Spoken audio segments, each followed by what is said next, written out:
హరి ఓం. కృష్ణ నమో కృష్ణ. కృష్ణం వందే జగద్గురు. వసుదేవసుతం దేవం కంసచానూరమర్దనం దేవకీ పరమానందం కృష్ణం వందే జగద్గురుం.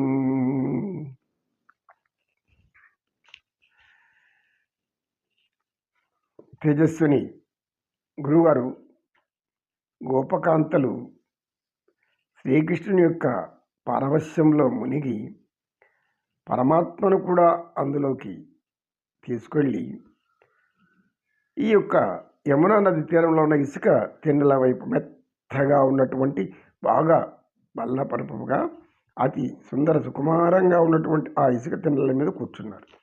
ఆ తర్వాత ఏం జరిగింది అని అడిగారు. గ్రామస్తులు కూడా, అయ్యా పరమాత్మ ఏం చేశాడు, పరమాత్మనికి ఇలాంటివి వ్యామోహాలు ఇలాంటి ఉంటాయా, వీళ్ళు అలాంటి మొహాలు అలా కలిగి ఉండడానికి కారణమేమి అని అడిగారు.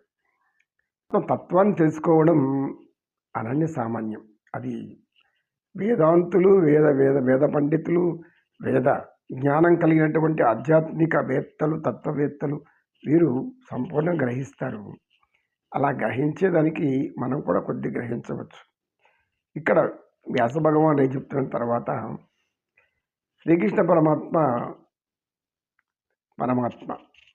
వాళ్ళకి తెలుసు, కానీ వాళ్ళు చేసిందంతా కూడా భక్తే. అది ఏమాత్రము కామము వ్యామోహం కాదు. వాళ్ళకి పరమాత్మ చిత్తం సార్వభౌమ అధికారం ఉన్నటువంటి ఆ సర్వ పరమాత్ముడు సర్వేశ్వరుడు ఆయన వారిని ఆనందపరచడానికి అలా వాళ్ళు తీసుకెళ్లారు. అక్కడ ఏం చేశారంటే ఒక చుట్టూ గుండ్రంగా కూర్చున్నారు. వాళ్ళు కూర్చొని తమ యొక్క పయ్యదలు పరిచారు. పయ్యదలు పరిచి అలా చూస్తున్నారు.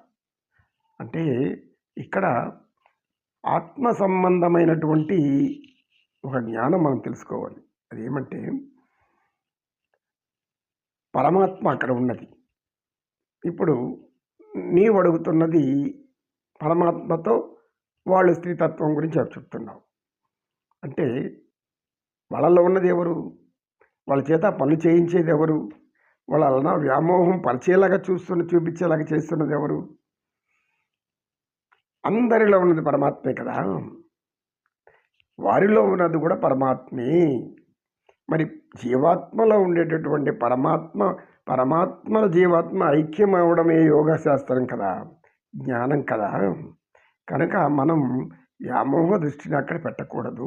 వ్యాస భగవాన్లు ఏమంటారంటే ఆధ్యాత్మిక తత్వ చింతనలోకి వెళ్ళిపోయినటువంటి మహాజ్ఞానులు పొందిన ఆ ఋషులు వాళ్ళు ఏ విధంగా ఆయనతో ఆనందించాలని కోరుకున్నారో అటువంటి ఆత్మ సంబంధమైనటువంటి జ్ఞానం చూపిస్తున్నారు. వాళ్ళు శరీరం మీద అభిమానం లేదు, ఈ దేహంతో వాళ్ళు ఆనందించాలని కోరుకోలేదు.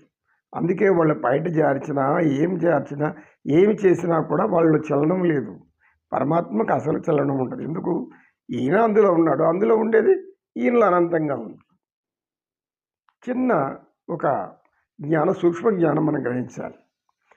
వాళ్ళల్లో ఉన్నది పరమాత్మే. ఎందుకు? సర్వాంతర్యామి, సకల జీవరాశుల్లో పరమాత్మ ఉన్నాడు, సర్వేశ్వరుడు. ఆయన వాళ్ళలో ఉన్నప్పుడు ఆయన ఉన్నట్టు కదా, ఆయన తనలో ఉన్నట్టు. తనలో ఉన్న వారిని తనలో ఏం చేస్తే ఆయనకి ఏముంది? ఆయనకి ఎటువంటి వ్యామోహం ఎట్లా అనుకుంటుంది? వ్యామోహం పడుతున్నట్లు అక్కడ వాళ్ళు భ్రమపడుతున్నారు తప్పితే వాళ్ళు చేస్తున్నది ఏమిరా అంటే ఆత్మయజ్ఞం.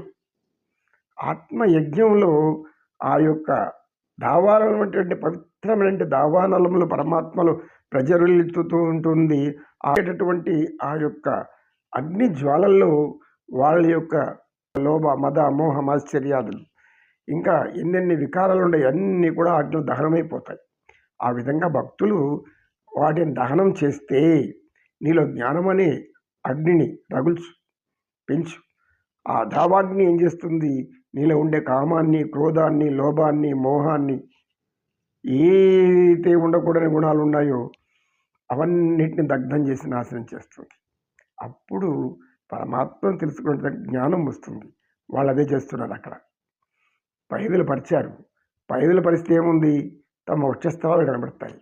ఆ వక్షస్థలాలు చందన కుంకుమ అన్ని అర్చితమైనటువంటి పరమాత్మకు అంకితం చేస్తున్నారు. పరమాత్మను అలంకరించేటప్పుడు ఆలయాల్లో ఏం చేస్తారు? వాళ్ళు పూజారులు, అర్చకులు ఆయన శరీరం అంతా కూడా అభిషేకం చేస్తారు. పాలాభిషేకం, నెయ్యాభిషేకం, గంధాభిషేకం, అనేక ద్రవ్యాలు, సుగంధ ద్రవ్యాలతో అభిషేకం చేస్తారు. చేసిన తర్వాత ఆయన యొక్క అలంకరణ చేస్తారు. వీళ్ళు కూడా అలాంటి అలంకరణ చేస్తున్నారు. స్వామి వక్షస్థలానికి అక్కడ కుంకుమ రేఖలను దిద్దుతున్నారు వీళ్ళు.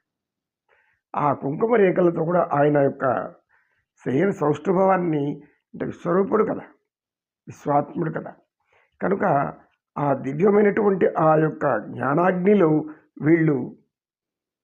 వీళ్ళలో ఉన్నటువంటి తపన అక్కడ దహించబడిపోయి వాళ్ళు పరమానందం చెందుతూ ఉన్నారు, దివ్యానందం చెందుతున్నారు. పరమాత్మ సాక్షాత్తు ముందరం కూర్చొని ఉంటే ఆకారం ధరించి ఈ స్త్రీలు వీళ్ళలో ఉన్నది కూడా పరమాత్మే కదా. ఆ పరమాత్మ జీవాత్మ పరమాత్మతో ఐక్యం కావాలంటే ఏం చేయాలి? మనలో ఉన్నటువంటి అనేక దోషాలను దహనం చేసేవారు. దహనం చేయాలంటే ఏముండాలి? ఈ దేహం మీద అభిమానం విడిచిపెట్టాలి. భౌతికపరమైన దేహాన్ని మనం దానికి అనేక సుఖాలు, సౌకర్యాలు, సంతోషాలు నేర్పించుకుంటూ కూర్చుంటే మరణించేంతవరకు అయిపోవు. విమానంలోనూ, హెలికాప్టర్లో, ఇళ్ళ వంటిలో తిరుగుతూ అలవాటు పడిపోతారు అనేక మంది. అలవాటు పడిన వాళ్ళు వయసు అయిపోయినాక అన్ని పదవులు గదులు అన్నీ పోతాయి, ఎప్పుడు ఉండవు, ఏమి ఉండవు. సో ధనవంతుడు, కోటీశ్వరుడు కూడా ఉంటాడు. ఎక్కలేని వయసులో కూడా విమానం ఎక్కాలంటే ఎక్కడ ఎక్కుతాడు? ఎక్కడ వీలుంటుందా? ఆరోగ్యం చెట్టు మూలపడుకుంటే నువ్వు విమానాలు ఏం తిరుగుతావు? ఏం ఆనందించగలుగుతావు? అది తాత్కాలిక ఆనందమే కదా.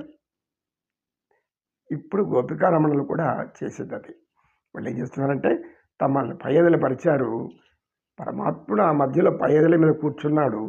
వాళ్ళ యొక్క కుచలని వక్షస్థలానికి అంతా కూడా కుంకుమ చందనాలు రాసుకుంటున్నారు. అంటే పరమాత్మకు రాస్తున్నారు. ఆయన ఆ యొక్క వాళ్ళ యొక్క తపో జ్ఞాన దీక్షను ఆయన పరవశించి వారిని అనుగ్రహిస్తున్నాడు. తన ఆత్మలోకి వాళ్ళని స్వీకరిస్తున్నాడు. అంటే పరమాత్మ పరతత్వ పరలోపల పరజ్ఞానంలో ఉన్నటువంటి ఆ దివ్య తేజోమూర్తి తనలోకి వాళ్ళను ఐక్యం చేసుకోవడానికి మోక్ష సిద్ధినిస్తున్నాడు. మోక్షం అనే మార్గాన్ని చూపెడుతున్నాడు వాళ్ళకి పరమాత్మ. ఎందుకు?